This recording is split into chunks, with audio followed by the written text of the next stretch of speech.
رمضان الکریم منانے کے پرکیف انداز۔ الحمدللہ رب العالمین والصلاة والسلام علی خاتم النبیین۔ پہلے اسے سنیے، اللہ پاک نے دنیا میں مختلف قوم و نسل کو مختلف رنگ و صورت میں پیدا فرما کر دنیا کے مختلف مقامات میں بسایا ہے۔ رمضان الکریم اللہ پاک کا مہینہ ہے۔ رمضان الکریم کی جلوہ گری ہوتے ہی لوگوں کا دل عبادت، تلاوت، نماز اور روزے کی طرف مائل ہو جاتا ہے۔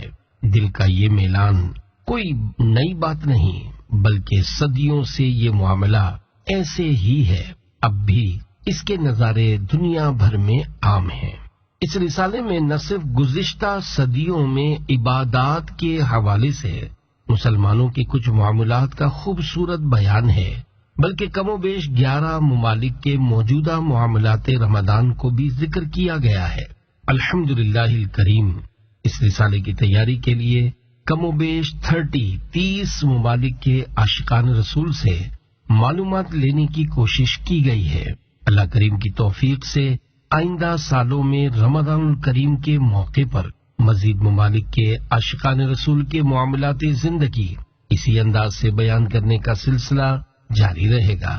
اللہ کریم ہمیں اپنا پیارا پیارا مہینہ رمضان الکریم خیر سے نصیب فرمائے اور پھر اپنی رضا کے مطابق عبادت، تلاوت، نماز، تراویح اور نوافل کی کثرت کے ساتھ اسے گزارنے کی توفیق عطا فرمائے۔ نیز اللہ کریم کا کریم مہینہ نبی کریم صلی اللہ علیہ وآلہ وسلم کے صدقے ہم سے راضی ہو کر رخصت ہو۔ آمین بجاہ خاتم النبیین صلی اللہ علیہ وآلہ وسلم۔ الحمدللہ رب العالمین والصلاة والسلام علی خاتم النبیین۔ اما بعد فاعوذ باللہ من الشیطان الرجیم۔ بسم اللہ الرحمن الرحیم۔ رمضان الکریم منانے کے پرکیف انداز۔ دعائے عطار، یا اللہ پاک جو کوئی 24 صفحات کا رسالہ رمضان الکریم منانے کے پرکیف انداز پڑھ یا سن لے، اسے ماہ رمضان کی محبت سے نواز کر خوب نیکیاں کرنے کی توفیق عطا فرما اور اسے والدین سمیت بلا حساب جنت الفردوس میں داخلہ دے کر اپنے پیارے سب سے آخری نبی صلی اللہ علیہ وآلہ وسلم کا پڑوس نصیب فرما۔ آمین بجاہ خاتم النبیین صلی اللہ علیہ وآلہ وسلم۔ درود شریف کے سبب مغفرت ہو گئی۔ واقعہ حضرت عبداللہ بن صالح صوفی رحمت اللہ علیہ بیان کرتے ہیں کہ ایک محدث یعنی احادیث مبارکہ بیان کرنے والے عالم صاحب کو خواب میں دیکھ کر پوچھا گیا، اللہ پاک نے آپ کے ساتھ کیا معاملہ فرمایا؟ کہا مجھے بخش دیا۔ پوچھا کس سبب سے؟ کہا اپنی کتابوں میں نبی پاک صلی اللہ علیہ وآلہ وسلم پر درود پاک لکھنے کے سبب۔ بیکار گفتگو سے میری جان چھوٹ جائے، ہر وقت کاش لب پہ درود و سلام ہو۔ صلو علی الحبیب صلی اللہ علی محمد۔ مصر میں ہلال رمضان دیکھنے کا رواج کہا جاتا ہے کہ 8ویں صدی ہجری میں مصر کے شہر ابیار میں 29 شعبان شریف کو ایک محفل ہوتی جس کا نام یوم رکبہ تھا۔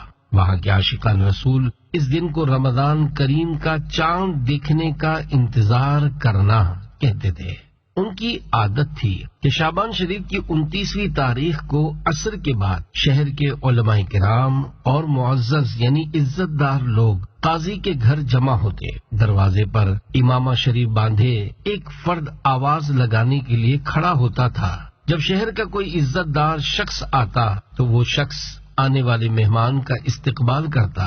قاضی اور مجلس میں بیٹھے لوگ کھڑے ہو کر اس کا احترام کرتے۔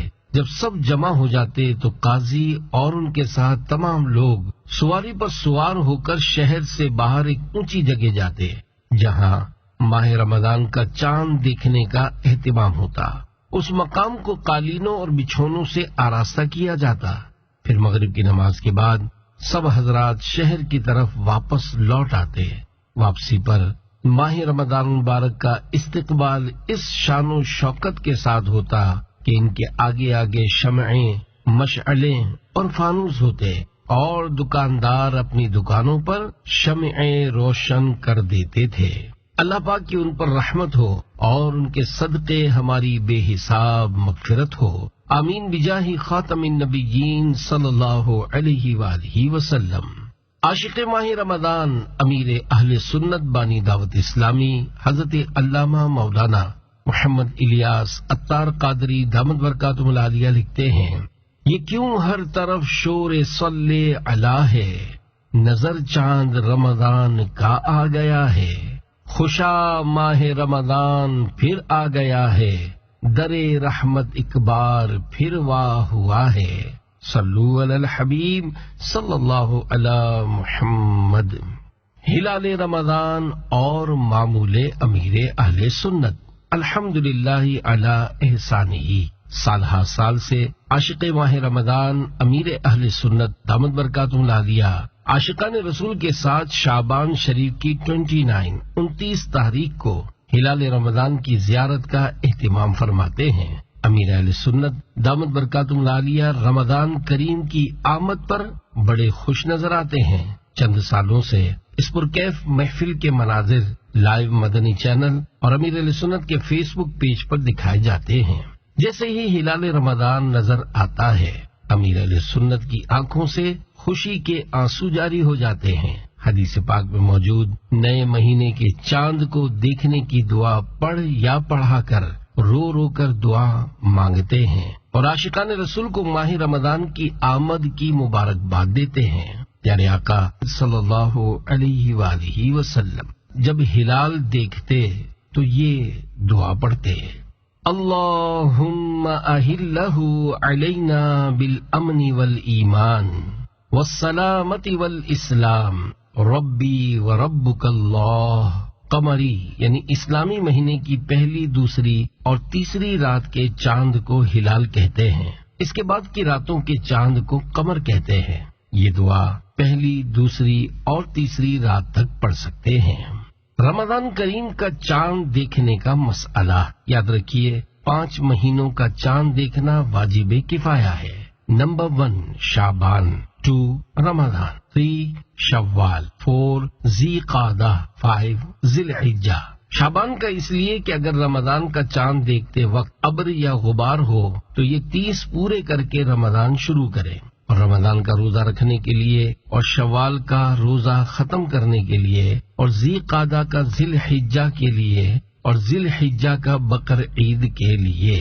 واجب کفایہ کا مطلب یہ ہے کہ اگر شہر سے چند لوگوں نے ان مہینوں کا چاند دیکھ لیا تو سب کی طرف سے واجب ادا ہو گیا، اور اگر کسی نے بھی نہ دیکھا تو سب تارک واجب یعنی واجب کو چھوڑنے کی وجہ سے گناہگار ہوئے۔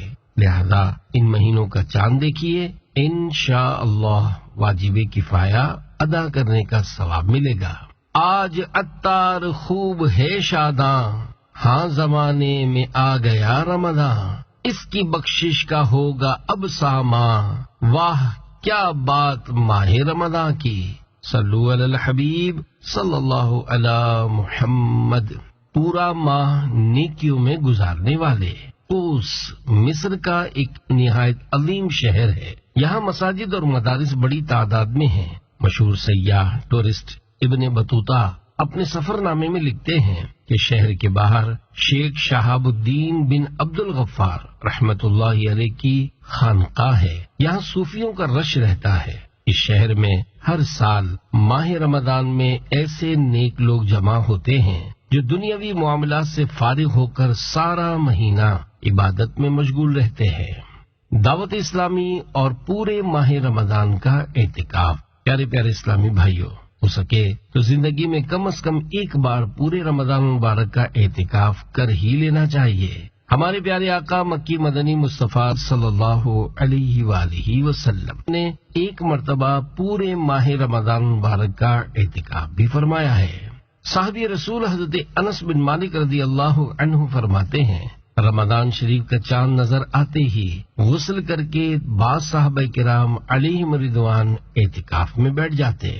اللہ پاک کی کروڑوں رحمتیں نازل ہوں حقیقی عاشق رمضان امیر اہل سنت دامت برکاتہم العالیہ پر، آپ نے چند سال پہلے پورے ماہ رمضان کے اعتکاف کا ارادہ فرمایا اور اس کی ترغیب دلائی تو سینکڑوں عاشقان رمضان دعوت اسلامی کے عالمی مدی مرکز فیضان مدینہ میں پورے ماہ رمضان کے اعتکاف کے لیے جمع ہو گئے۔ پھر اس سال کے بعد سے اب 2026 تک ہر سال پورے ماہ رمضان کا اعتکاف ہو رہا ہے، اور اس کے لیے دعوت اسلامی کا ایک باقاعدہ شعبہ بن چکا ہے تاکہ اس عبادت کے مہینے کو اللہ پاک کے پاکیزہ گھر مسجد میں گزار کر اللہ پاک کی رضا حاصل کرنے کے لیے کوششیں کی جائیں۔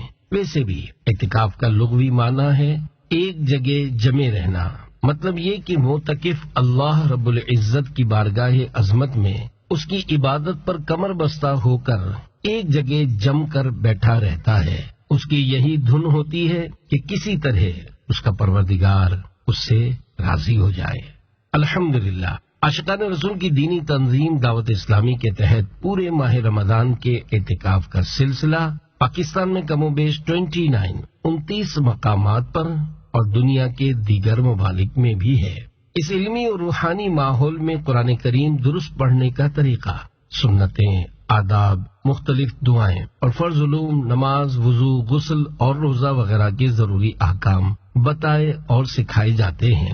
ترغیب اور شوق دلانے کے لیے دعوت اسلامی کے عالمی مدی مرکز فیضان مدینہ کراچی میں عاشق رمضان امیر اہل سنت دامت برکاتہم العالیہ کی صحبت میں اعتکاف کرنے والے چند معتکفین دعوت اسلامی کے تاثرات پیش کیے جاتے ہیں، آپ بھی سنیے اور پورے ماہ رمضان کے اعتکاف کے متعلق اپنا ذہن بنائیے۔ ایک معتکف کا کہنا ہے پورے ماہ رمضان ہزاروں اسلامی بھائی رنگ و نسل، قوم اور زبان سے بالائے طاق ہو کر اعتکاف میں بھائی بھائی بن کر وقت گزار رہے ہیں۔ گویا دعوت اسلامی اسلام کی حقانیت یعنی سچائی دکھا رہی ہے۔ ایک معتکف کچھ یوں کہتے ہیں، فیضان مدینہ میں آنے سے پہلے مجھے بولنے کی تمیز نہیں تھی، لڑنا جھگڑنا آوارہ گردی کرنا میرا کام تھا۔ الحمدللہ میں نے یہ سب کام چھوڑ دیے ہیں۔ یہ اعتکاف میری زندگی کا پہلا اعتکاف ہے اور زندگی میں پہلی بار میں نے مکمل رمضان کریم کے روزے رکھے ہیں۔ اب ہر رمضان میں پورے روزے رکھوں گا۔ کوئی کہتا ہے کہ پہلی بار احساس ہوا کہ رمضان اس طرح بھی گزارا جا سکتا ہے، تو کوئی کہتا ہے زندگی میں کئی رمضان آئے اور گزر گئے، ہمیں یہاں آ کر پتہ چلا کہ ماہ رمضان کی کتنی اہمیت ہے۔ تمام عاشقان رسول کی خدمت میں التجا ہے کہ دعوت اسلامی کی دینی ماحول میں کم از کم ایک بار پورے مہینے کے اعتکاف کی ضرور سعادت پائیے۔ پیارے اسلامی بھائی چلے آؤ تم، دینی ماحول میں کر لو تم اعتکاف، خالی دامن مرادوں سے بھر جاؤ تم، دینی ماحول میں کر لو تم اعتکاف۔ صلو علی الحبیب صلی اللہ علی محمد۔ شامی عاشقان رمضان کی افطاری۔ شام کے دارالخلافہ دمشق کے بارے میں لکھا ہے کہ وہاں کے لوگوں کی ایک بڑی خوبصورت بات یہ ہے کہ وہاں رمضان کریم میں کوئی بھی شخص اکیلا روزہ افطار نہیں کرتا۔ بڑے یعنی مالدار لوگ اپنے ساتھیوں کو دعوت دیتے ہیں اور غریبوں کو بھی اپنے ساتھ افطار کراتے ہیں۔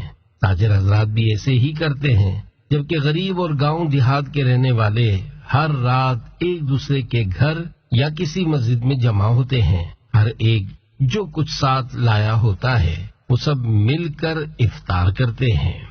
سخی بزرگ حضرت حماد رحمت اللہ علیہ رمضان مبارک کی ہر رات 50 آدمیوں کو اپنے دسترخوان پر بلاتے، جو آپ رحمت اللہ علیہ کے ساتھ روزہ افطار کرتے، اور جب عید کا دن آتا تو ہر ایک کو کپڑے اور 100 درہم عنایت فرماتے۔ اللہ پاک کی ان پر رحمت ہو اور ان کے صدقے ہماری بے حساب مغفرت ہو، آمین بجاہ خاتم النبیین صلی اللہ علیہ وآلہ وسلم۔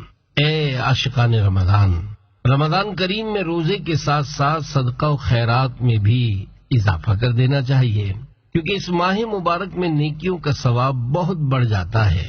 ذہن نصیب غریب روزے داروں، ناداروں، سفید پوش رشتہ داروں وغیرہ کی مالی امداد کی، تراویح اور دیگر عبادات کی بھی صورت ہو جائے۔ بے شک کئی عاشقان رمضان وقت افطار مختلف مقامات پر افطاری کے سٹالز لگاتے ہیں، لیکن گھروں میں موجود غریب پردے دار روزے دار خواتین ان نعمتوں سے کیسے فائدہ اٹھائیں؟ نابالغ چھوٹے بچوں جن پر ابھی روزے فرض نہیں، وہ بھی افطار کی ان رونقوں کو دیکھنے اور کھانوں سے محروم ہو جاتے ہوں گے۔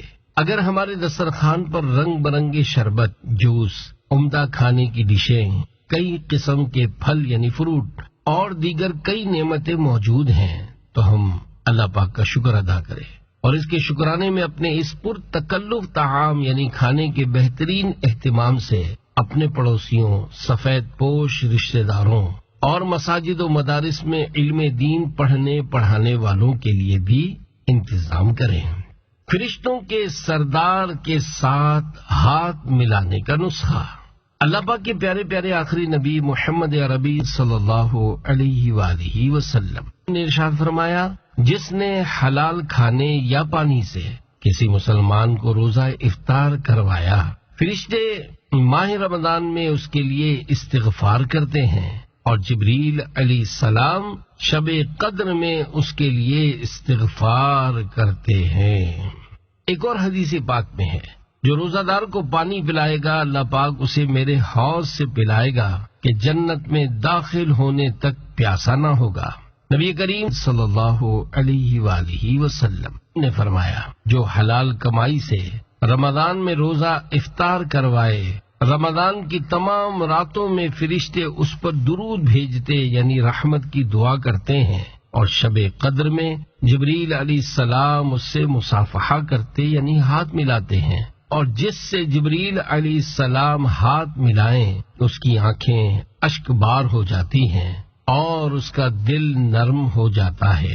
اسلام میں پڑوسیوں کو سب سے پہلے افطار کروانے والے، رضا الہی کے لیے اسلام میں سب سے پہلے اپنے پڑوسیوں کو افطار میں کھانا کھلانے والے حضرت عبداللہ بن عباس رضی اللہ عنہما ہیں۔ آپ نے ہی سب سے پہلے راستے میں دسترخوان بچھایا۔ صلو علی الحبیب صلی اللہ علی محمد۔ افریقہ کے ڈاکو اور احترام رمضان۔ شمالی افریقہ کے صحرائی علاقوں میں واقع ایک تاریخی خطہ ہے جس سے بلاد حکار کہا جاتا ہے، جہاں 8ویں صدی ہجری میں بربر قبیلے رہتے تھے۔ یہ لوگ اپنی صحرائی زندگی کے اعتبار سے سخت مگر بعض اوقات مہمان نواز بھی تھے۔ قافلوں کے گزرنے کے راستوں پر قبضہ کر کے ان سے محفوظ راستوں وغیرہ کے لیے ٹیکس لیتے تھے۔ قربان جائیں ماہ رمضان کریم کے کہ رمضان کریم میں وہ نہ تو قافلوں کو نقصان پہنچاتے اور نہ کوئی اور رکاوٹ ڈالتے، بلکہ اگر راستے میں کوئی چور سامان چرا لیتا تو اسے بھی جانے دیتے تھے۔ سبحان اللہ، رمضان کریم کی برکتوں کی کیا کہنا ہے۔ اللہ پاک کی نافرمانی سے ہمیشہ ہی بچنا چاہیے، لیکن اگر کوئی گناہگار شخص بابرکت وقت یا بابرکت مقام کی نسبت کی وجہ سے گناہ کرنے سے باز آ جائے تو یہ ادب و احترام بسا اوقات ہمیشہ کے لیے اللہ پاک کی نافرمانی سے بچانے کا سبب بھی بن جاتا ہے، جیسا کہ ایک نیکی نے گناہوں کی عادت چھڑا دی۔ واقعہ سلسلہ عالیہ قادریہ رضویہ طاریہ کے 12ویں پیر و مرشد حضرت سیدنا شیخ ابو بکر شبلی رحمت اللہ علیہ فرماتے ہیں، میں ایک قافلے کے ساتھ ملک شام جا رہا تھا، راستے میں ڈاکوؤں کی جماعت نے ہمیں لوٹ لیا اور سارا مال و اسباب اپنے سردار کے سامنے ڈھیر کر دیا۔ سامان میں سے ایک شکر اور بادام کی تھیلی نکلی۔ سارے ڈاکوؤں نے اس میں سے کھانا شروع کر دیا، مگر ان کے سردار نے اس میں سے کچھ نہ کھایا۔ میں نے پوچھا، سب کھا رہے ہیں مگر آپ کیوں نہیں کھا رہے؟ اس نے کہا، میں روزے سے ہوں۔ میں نے حیرت سے کہا، تم لوٹ مار بھی کرتے ہو، روزہ بھی رکھتے ہو؟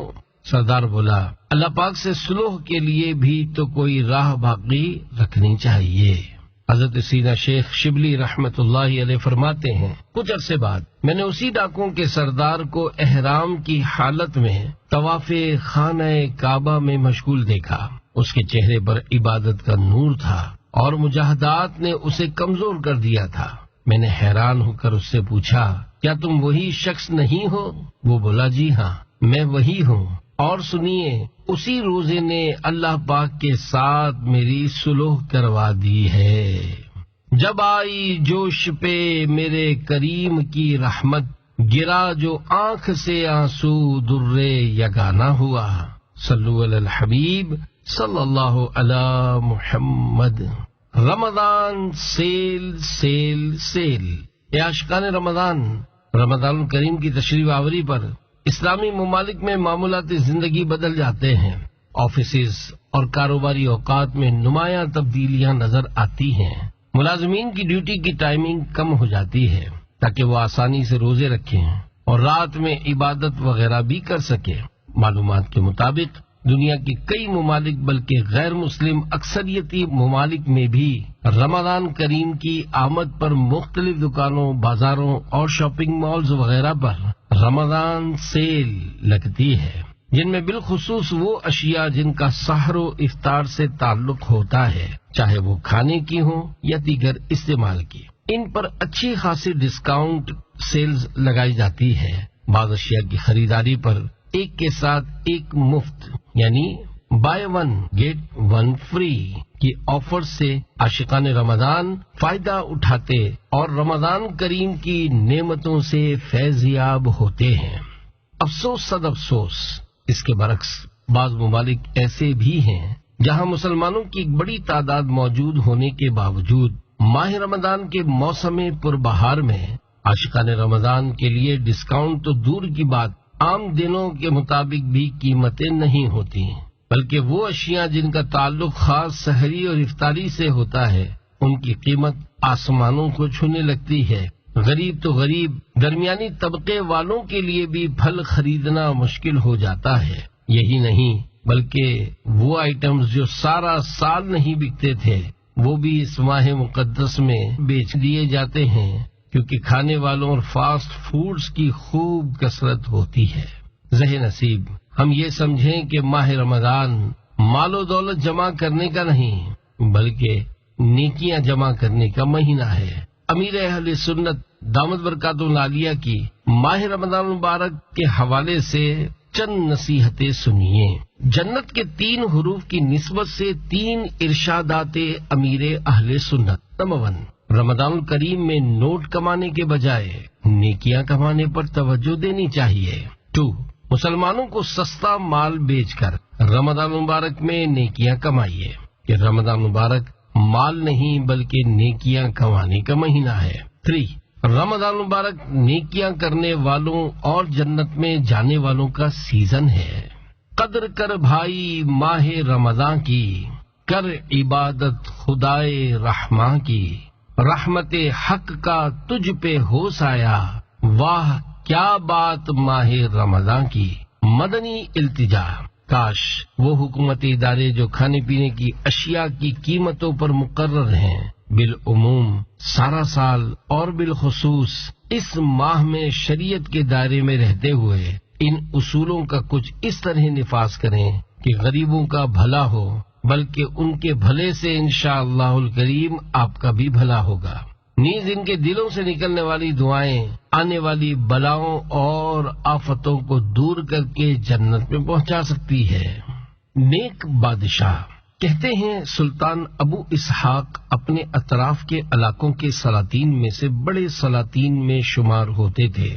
اس نیک دل بادشاہ کی ایک عادت یہ تھی کہ وہ ہر روز عصر کی نماز کے لیے جامع مسجد آتا اور نماز عصر کے بعد قبلے کی دیوار سے تکیہ لگا کر بیٹھتا اور قاری حضرات اس کے سامنے اونچی لکڑی کی کرسی پر بیٹھ کر سورہ فتح اور سورہ ملک کی تلاوت کرتے۔ اس پرسکون ماحول میں ان کی تلاوت کی آوازیں دلوں کو نرم کر دیتی، رونگٹے کھڑے ہو جاتے اور آنکھوں سے آنسو جاری ہو جاتے۔ پھر بادشاہ اپنے گھر واپس چلا جاتا۔ ماہ رمضان میں وہ ہر رات سادہ بستر استعمال کرتا تھا۔ افطار میں سب سے پہلے وہ سرید کھاتا جو ایک چھوٹے پیالے میں ہوتا، اس میں دال، گھی اور شکر چھڑکا ہوتا۔ یہ برکت کے لیے پیش کیا جاتا کیونکہ نبی کریم صلی اللہ علیہ وآلہ وسلم نے سرید کی دیگر کھانوں پر فضیلت ارشاد فرمائی ہے، اس لیے یہ سرید سب سے پہلے پیش کیا جاتا۔ اس کے بعد دیگر کھانے پیش کیے جاتے اور پورے ماہ رمضان کی راتوں میں یہی طریقہ اپنایا جاتا۔ سرید کسے کہتے ہیں؟ مفتی شریف الحق امجدی رحمت اللہ علیہ لکھتے ہیں، سرید گوشت کے شوربے میں روٹی توڑ کر بنایا جاتا ہے۔ یہ کھانا انتہائی لذیذ بھی ہوتا ہے اور کھانے میں سہل اور زود ہضم یعنی جلدی ہضم ہونے والا ہے۔ ان خصوصیات کی وجہ سے اہل عرب کو سب کھانوں سے زیادہ پسند تھا۔ حضرت علامہ علی قاری رحمت اللہ علیہ لکھتے ہیں، سب سے پہلے سرید حضرت ابراہیم خلیل اللہ علیہ السلام نے تیار کیا۔ المستطرف میں ہے کہ سب سے پہلے روٹیوں کا چورا کر کے اسے شوربے میں بھگونے والے یعنی سرید بنانے والے رسول پاک صلی اللہ علیہ وآلہ وسلم کے دادا جان حضرت ہاشم رحمت اللہ علیہ ہیں۔ حدیث پاک میں ہے، برکت 3 چیزوں میں ہے، مسلمانوں کے اجتماع، طعام سرید اور طعام سحری میں۔ نبی پاک صلی اللہ علیہ وآلہ وسلم کا سب سے پسندیدہ کھانا۔ حدیث پاک کی سب سے قابل اعتماد کتب کو سیاہ ستہ کہتے ہیں۔ ان میں سے ایک کتاب سنن ابی داؤد شریف میں ہے۔ حضرت عبداللہ بن عباس رضی اللہ عنہما فرماتے ہیں، رسول اکرم صلی اللہ علیہ وآلہ وسلم کا پسندیدہ ترین کھانا روٹی کا سرید اور حیض کا سرید تھا۔ شرح حدیث، روٹی کا سرید یہ ہے کہ شوربے میں روٹی کے ٹکڑے گلا لیے جائیں حتیٰ کہ بوٹیاں بھی اس میں حل کر لی جائیں۔ یہ نہایت لذیذ زود ہضم کھانا ہے۔ حیض کے لغوی معنی ہے مخلوط چیز، اصطلاح میں کھجوریں اور مکھن کے مخلوط کھانے کو حیض کہتے ہیں۔ یہ حضور صلی اللہ علیہ وآلہ وسلم کو بہت پسند تھا۔ یہ بھی نہایت لذیذ ہوتا ہے۔ چھوارا اور کھجور ویسے بھی مقوی چیز ہے، مکھن سے مل کر اس کی خشکی کم ہو جاتی ہے، لذت بھی زیادہ ہو جاتی ہے اور نقصان بھی جاتا رہتا ہے۔ امیر اہل سنت کی ترغیب اور سرید بنانے کا طریقہ۔ امیر اہل سنت دامت برکاتہم العالیہ فرماتے ہیں، عموماً کھانے کے بعد برتنوں میں بچا ہوا سالن، ہانڈی میں لگے ہوئے کھانے کے ذرات اور بچی ہوئی روٹیوں کے ٹکڑوں کو ضائع کر دیا جاتا ہے۔ حالانکہ کھانے کے وہ ذرات جو کھائے جا سکتے ہوں انہیں پھینک دینا اسراف ہے، جو سراسر حرام اور جہنم میں لے جانے والا کام ہے۔ لہذا کھانے کے بچے ہوئے اجزاء کو پھینک دینے کے بجائے ان کی سرید بنا لی جائے۔ سرید بنانے کا طریقہ یہ ہے کہ جو کچھ کھانا بچے یعنی سالن، دال اور چاول وغیرہ، اسے فریج میں محفوظ کر لیں۔ جب یہ بچا ہوا کھانا زیادہ مقدار میں جمع ہو جائے تو ان سب کو ایک ساتھ پکانے کے لیے ہانڈی میں ڈال دیں اور اوپر سے روٹی کے ٹکڑے ڈال کر اس میں بھگو لیں۔ سالن کم ہو تو تھوڑا پانی ملا لیں اور حسب ذائقہ نمک، مرچ اور زیرہ ڈال کر اسے ڈھک دیں اور کوئی وزنی چیز اس کے ڈھکن پر رکھیں۔ پھر اس کو خوب اچھی طرح پکائیں۔ جب اندازہ ہو جائے یہ خوب اچھی طرح پک چکا ہے تو اس کو تھال میں نکالیں، اوپر سے کھجور کے ٹکڑے ڈال دیں۔ اس طرح انشاءاللہ کھانا ضائع ہونے سے بھی بچ جائے گا اور بہترین غذا بھی تیار ہو جائے گی۔ اگر کوئی روٹی کے ٹکڑے اور غذا کے دانے وغیرہ سے اس طرح سرید نہ بنائے تو وہ انہیں پھینکنے کے بجائے مرغیوں، چونٹیوں یا بکریوں کو کھلا دے تو یہ بھی غذا ضائع ہونے سے بچ جائے گی۔ صلو علی الحبیب صلی اللہ علی محمد۔ اے عاشقان رسول، یہاں تک رمضان الکریم میں گزشتہ سالوں میں دنیا کے مختلف ممالک میں کیا کیا ہوا کرتا تھا، اس کا کچھ بیان تھا۔ اب انشاءاللہ چند ایسے ممالک کا ذکر کیا جائے گا جہاں رمضان الکریم کی تشریف آوری پر حالیہ یعنی کرنٹ کیا معاملات زندگی اور عبادات کی کیفیات کیا ہوتی ہیں۔ سب سے پہلے مدینہ پاک سے شروع کرتے ہیں، چونکہ ہماری پہلی اور آخری منزل مدینہ ہے۔ نمبر 1، مدینہ پاک میں رمضان الکریم۔ مدینہ پاک میں یوں تو سارا ہی سال رحمت، برکت اور روحانیت بھرا ماحول ہوتا ہے۔ حرمین طیبین میں حج کے بعد سب سے زیادہ رش کراؤڈ رمضان الکریم میں ہوتا ہے۔ حدیث پاک میں رمضان الکریم میں عمرہ کرنے کی ترغیب موجود ہے۔ چنانچہ فرمانے آخری نبی صلی اللہ علیہ وآلہ وسلم، رمضان مبارک میں عمرہ کرنا میرے ساتھ حج کرنے کے برابر ہے۔ دنیا کے کونے کونے سے عاشقان رسول ماہ رمضان مکے اور مدینے میں گزارنے کے لیے حاضر ہو جاتے ہیں۔ اس ماہ مقدس میں یہاں کی ظاہری رونقیں بھی عروج پر ہوتی ہیں۔ مسجدین کریمین میں حاضر ہونے والوں کی تعداد لاکھوں میں ہوتی ہے۔ رمضان کریم کی آمد پر عرب شریف میں نظام زندگی بدل جاتا ہے۔ اداروں میں 8 گھنٹے کام کرنے والوں کی ڈیوٹی میں 2 گھنٹے کم کر دیے جاتے ہیں۔ مدینہ پاک کی فضاؤں میں ہر وقت خوشبو ہی خوشبو آتی ہے، جس سے عاشقان رسول محظوظ یعنی لطف اندوز ہوتے ہیں۔ البتہ ماہ مقدس رمضان الکریم میں مسجد نبوی شریف کے اطراف میں خوشبو کا چھڑکاؤ کیا جاتا ہے۔ پورے عرب شریف میں جیلوں میں بند قیدیوں کی سزاؤں میں تخفیف یعنی کمی، بعضوں کو رہائی دے دی جاتی ہے۔ دن میں دکانیں بند یا کم وقت کے لیے کھلتی ہیں، البتہ رات دیر تک کھلی رہتی ہیں۔ بازاروں اور مارکیٹس وغیرہ کو رمضان کریم کے استقبال کے لیے سجایا جاتا ہے۔ رمضان کریم کی آمد سے 1 آدھ ماہ پہلے کئی اشیاء کی قیمتوں میں 50 سے 60% تک کمی کر دی جاتی ہے۔ صدقہ و خیرات کرنے کا رواج کافی بڑھ جاتا ہے۔ کئی عاشقان رسول افطار کروانے کے لیے روزہ داروں کو بلا بلا کر اپنے سفرے یعنی دسترخوان پر افطار کرنے کی ترغیب دلاتے ہیں کہ ہمارے ساتھ افطار کیجیے۔ کہیں کہیں ایک گھر میں جمع ہو کر عبادت کرنے کا بھی رجحان ہے۔ وقت افطار کئی مقامات پر مساجد کے باہر ایک خیمہ سا لگا دیا جاتا ہے، جس پر افطار صائم یعنی روزہ دار کے لیے افطاری لکھا ہوتا ہے۔ نماز مغرب سے پہلے اسی مقام پر قطار میں بٹھا کر افطار کروایا جاتا ہے، پھر مسجد میں نماز کے لیے جاتے ہیں۔ عاشقان ماہ رسالت امام اہل سنت امام احمد رضا خان رحمۃ اللہ علیہ لکھتے ہیں، شور مہ نو سن کر تجھ تک میں دواں آیا، ساقی میں تیرے صدقے میں دے رمضان آیا۔ الفاظ معنی، شور یعنی اعلان، مہ نو یعنی نئے مہینے کا چاند، دواں آنا بھاگ بھاگ کر آنا، ساقی پلانے والا، میں شراب شراب عشق رسول، شرح کلام رضا۔ یا رسول اللہ صلی اللہ علیہ وآلہ وسلم، رمضان کریم کے نئے چاند کی آمد کی خبر سن کر میں بھاگا بھاگا آپ کی بارگاہ بے کس پناہ میں حاضر ہو گیا ہوں۔ میرے کریم آقا صلی اللہ علیہ وآلہ وسلم، کریم رب کا کریم مہینہ رمضان الکریم آ گیا ہے۔ میں آپ صلی اللہ علیہ وآلہ وسلم کے کرم کریمانہ پر قربان، مجھے شربت دیدار سے نواز کر اپنی محبت و عشق کا جام پلا دیجیے۔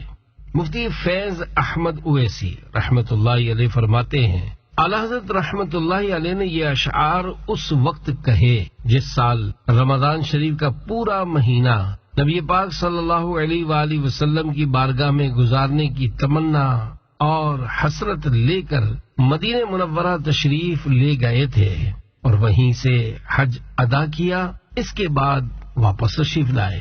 عاشق رمضان امیر اہل سنت دامت برکاتہم العالیہ لکھتے ہیں، مجھ کو مدینے میں رمضان کاش میسر ہو رحمان، صلو علی الحبیب صلی اللہ علی محمد۔ 2 عراق میں رمضان الکریم، ملک مرشد دیار غوث پاک عراق شریف میں رمضان الکریم کی آمد پر مختلف تبدیلیوں کے بارے میں اطلاع ملی۔ یہاں کے عاشقان رسول ایک دوسرے کو رمضان مبارک کہتے ہیں۔ بازاروں، گھروں اور مساجد کو سجایا جاتا ہے اور خوشی کے کلمات لکھ کر لگائے جاتے ہیں اور لائٹنگ بھی کی جاتی ہے۔ نمازیوں کی تعداد میں اضافہ ہو جاتا ہے۔ چند مخصوص مقامات پر ختم قرآن کی ترکیب ہوتی ہے۔ انفرادی طور پر تلاوت قرآن کریم کرنے والوں کی تعداد بڑھ جاتی ہے اور بعض عاشقان قرآن ختم قرآن کی سعادت پاتے ہیں۔ اعتکاف کا اہتمام بڑے شہروں میں کم اور گاؤں اور شمالی عراق میں زیادہ کیا جاتا ہے۔ شب قدر میں مساجد میں محفل قائم کی جاتی ہیں جس میں رات عبادت میں گزارنے کا اہتمام ہوتا ہے۔ تاکراتوں میں قیام اللیل یعنی رات جاگ کر عبادت کرنے اور باجماعت نوافل کا اہتمام بھی کیا جاتا ہے۔ بچوں کو نیک کاموں کا عادی بنانے کے لیے مساجد میں مختلف کورسز اور افطاری کا انتظام کیا جاتا ہے تاکہ بچے اس طرف شوق سے آئیں۔ گھروں میں بھی ترغیب دلائی جاتی ہے۔ عراق شریف میں افطاری کی ڈشوں میں لسی، کھجور اور دال کے شوربے کا اہتمام ہوتا ہے۔ مولا تو بہر رمضان، مجھ کو بنا دے نیک انسان، صلو علی الحبیب صلی اللہ علی محمد۔ 3. انڈونیشیا میں رمضان کریم آبادی کے اعتبار سے دنیا کا سب سے بڑا اسلامی ملک انڈونیشیا ہے۔ اس میں مختلف برادریوں یعنی کمیونٹیز اور مساجد وغیرہ کی جانب سے سڑکوں یعنی روڈز، بازاروں یعنی مارکیٹس اور دفاتر یعنی آفیسز میں رمضان الکریم کی آمد پر مرحبا بکا رمضان یعنی اے رمضان کریم ہم تجھے مرحبا کہتے ہیں کہ بینرز اور بورڈز وغیرہ لگا کر اس ماہ مبارک کا استقبال کیا جاتا ہے، اور یہاں کے عاشقان رسول ایک دوسرے کو اپنی انڈونیشین زبان میں مبارکباد دیتے ہیں، جس کا اردو ترجمہ ہے آپ کو روزے کی عبادت مبارک ہو۔ رمضان سے قبل مساجد کی صفائی اور سجاوٹ کی جاتی ہے، مساجد میں بینرز اور قرآنی آیات لگائی جاتی ہیں، گھروں میں سادہ مگر خوبصورت سجاوٹ کی جاتی ہے۔ یوں تو انڈونیشیا کی ہر مسجد میں روزانہ افطار کا سلسلہ ہوتا ہے، لیکن پورے ماہ رمضان میں افطار کا ایک بڑا پروگرام کروانے کا رواج ہے، جس کے لیے باقاعدہ چندہ کیا جاتا ہے۔ کئی عاشقان رسول افطار کے وقت گھر سے کھانا مسجد میں بھجواتے ہیں، کیونکہ کئی عاشقان رسول مسجد میں افطار کرتے ہیں۔ رمضان الکریم کے آخری عشرے کی تاکراتوں میں مختلف مساجد میں لوگ حاضر ہو کر 2 یا 3 گھنٹے قیام اللیل کرتے ہیں، جس میں 4 یا 8 رکعت نماز پڑھی جاتی ہے۔ کئی سپر مارکیٹس رمضان ڈسکاؤنٹس دیتی ہیں۔ حکومت کی جانب سے بعض اوقات سستے بازار قائم کیے جاتے ہیں، جس میں ضروری اشیاء پر خصوصی پیکیجز متعارف کروائے جاتے ہیں۔ فضائیں منور سما کیف آور، ہر ایک لمحہ رمضان کا رونق بھرا ہے، عبادت میں لذت تلاوت میں رقت، جو ہے بخت بیدار وہ پا رہا ہے۔ 4. مراکش میں رمضان کریم۔ مراکش موروکو کی بات کریں تو وہاں کروڑوں مالکیوں کے پیشوا، عاشقوں کے امام، سچے عاشق رسول امام مالک رحمت اللہ علیہ کے مقلدین کی کثرت ہے۔ رمضان کریم کی تشریف آوری پر عوام میں ایک دوسرے کو مبارکباد دینے کا بہت رواج ہے، بلکہ جمعہ کی مبارکباد کا بھی رواج ہے۔ یہاں بھی آمد رمضان پر بازاروں، گلیوں، گھروں کو سجایا جاتا ہے۔ مراکش کے عاشقان رسول کا تلاوت قرآن کریم کے حوالے سے ذوق و شوق دیدنی یعنی دیکھنے کے قابل ہے۔ بچہ قرآن کریم پڑھنے کی کوشش کرتا ہے۔ سارا سال روزانہ مغرب کی نماز کے بعد لوگ مسجد میں قرآن کریم کی تلاوت کرتے ہیں۔ شب قدر کے حوالے سے بعض مساجد میں انتظام ہوتا ہے اور بعض جگہوں پر روزانہ بھی کچھ نہ کچھ شب بیداری ہوتی ہے۔ کام کاج والے روزے داروں اور اسکول جانے والے بچوں کی آسانی کے لیے پورے ملک میں 1 گھنٹہ پیچھے کر دیا جاتا ہے تاکہ سحری کے بعد کچھ آرام کر کے یہ اپنے معاملات کی طرف روانہ ہو سکے۔ امام مالک رحمت اللہ علیہ کے فیضان سے مالکی حضرات میں عشق رسول کا وصف نمایاں ہے۔ الحمدللہ مراکش میں ماہ میلاد ربیع الاول میں جشن ولادت مصطفیٰ صلی اللہ علیہ وآلہ وسلم کی خوشی میں جلوس میلاد نکلتا ہے۔ لوگ اسے شمعہ کا جلوس کہتے ہیں کیونکہ اس میں بکثرت شمعیں جلائی جاتی ہیں۔ یہ مبارک انداز پچھلے تقریباً 400 سال سے چلا آ رہا ہے۔ میں عشق محمد میں رویا کروں کاش، خدا تجھ سے یہ بہر رمضان دعا ہے۔ یہ قرآن رمضان میں نازل ہوا ہے، اسی میں شب قدر کی بھی عطا ہے۔ 5. نائجیریا میں رمضان کریم۔ نائجیریا افریقہ کا سب سے زیادہ آبادی والا ملک ہے اور یہاں مسلمانوں کی بہت بڑی تعداد آباد ہے۔ یہاں بھی امام مالک رحمت اللہ علیہ کے مقلدین کی اکثریت ہے۔ ماہ مہربان ماہ رمضان کی آمد پر نائجیریا میں کچھ تبدیلیاں دیکھنے کو ملتی ہیں۔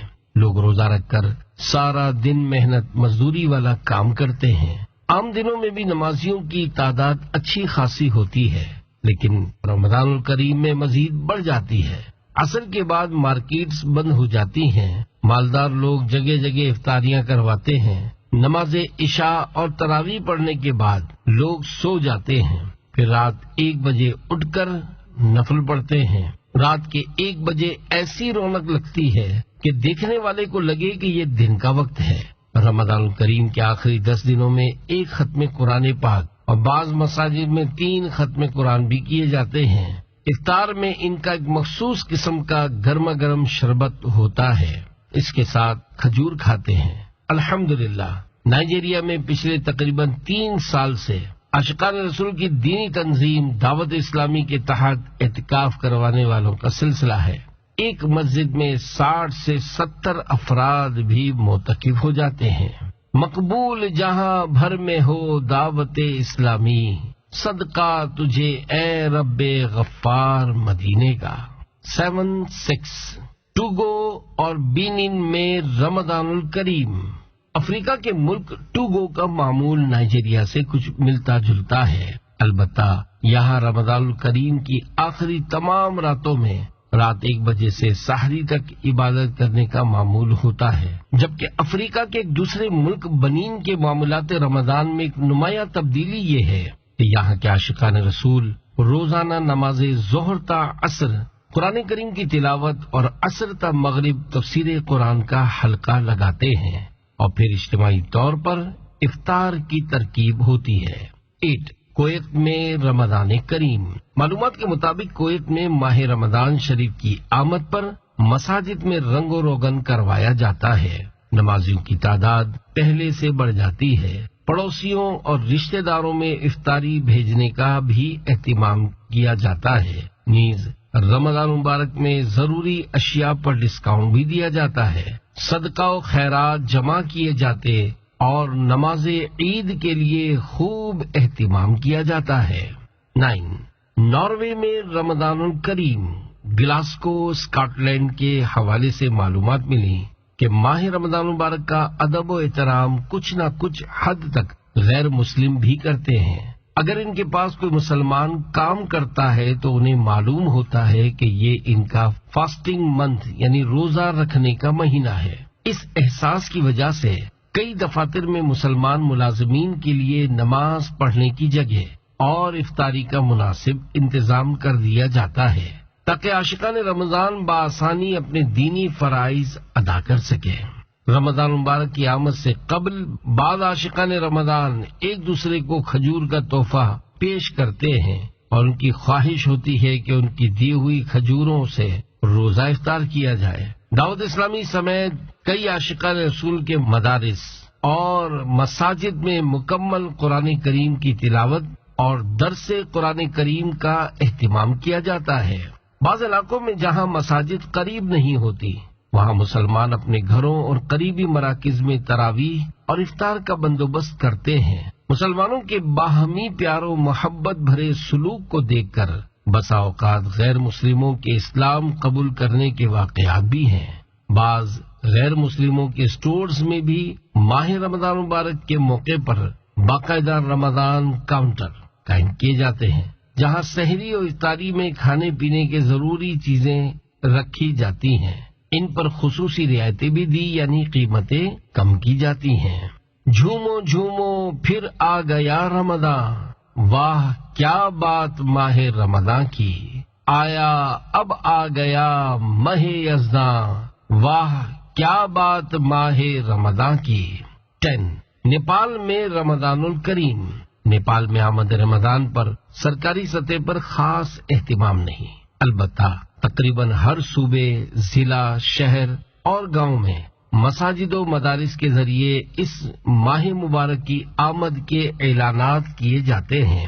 نیکیوں میں رغبت، گناہوں سے نفرت، جو کہ ماہ رمضان کا خاص تحفہ ہے، اس لیے رمضان کریم کی آمد پر جرائم و گناہوں میں واضح طور پر کمی ہو جاتی ہے، نیز اخلاقی حوالے سے لوگوں میں مثبت تبدیلی نظر آتی ہے۔ اگر یوں کہیں تو غلط نہ ہوگا کہ رمضان کریم جیسا آپسی ادب و احترام کسی اور مہینے میں دیکھنے کو نہیں ملتا۔ نمازیوں کی اچھی تعداد مساجد کی طرف رخ کرتی ہے۔ رمضان کریم میں زکوٰۃ و فطرہ کی ادائیگی اور غریبوں میں راشن کی تقسیم کا رجحان دیکھا جاتا ہے۔ افطار دسترخوان کا بھی اہتمام ہوتا ہے۔ بہر رمضان میرے خدا مجھ کو، عاشق مصطفیٰ بنا مجھ کو، دے دے عشق نبی کا سرمایہ، واہ کیا بات ماہ رمضان کی۔ صلو علی الحبیب صلی اللہ علی محمد۔ 11 امریکہ میں رمضان الکریم۔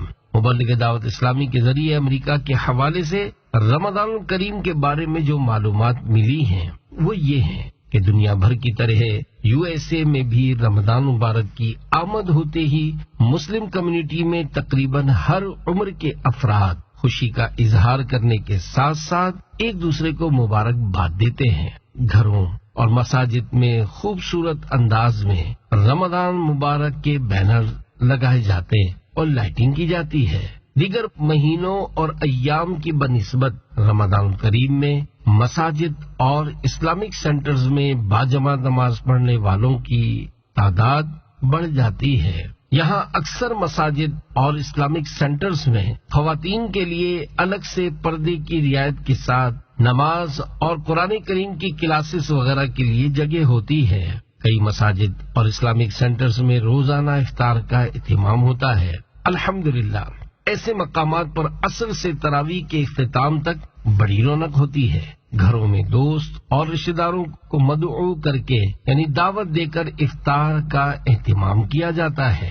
مسلم کمیونٹی کا ایک دوسرے کو مبارکباد دینے اور ایک دوسرے کو دعوت دے کر سحری و افطار کرنے کا اہتمام تو ہوتا ہی ہے۔ غیر مسلم بھی مسلم کمیونٹی کو مبارکباد دیتے ہیں۔ شب قدر اور ختم قرآن پر بڑے روحانی اور رقت انگیز مناظر ہوتے ہیں۔ بھائیوں بہنوں کرو سب نیکیوں پر نیکیاں، پڑ گئے دوزخ پر تالے قید میں شیطان ہے۔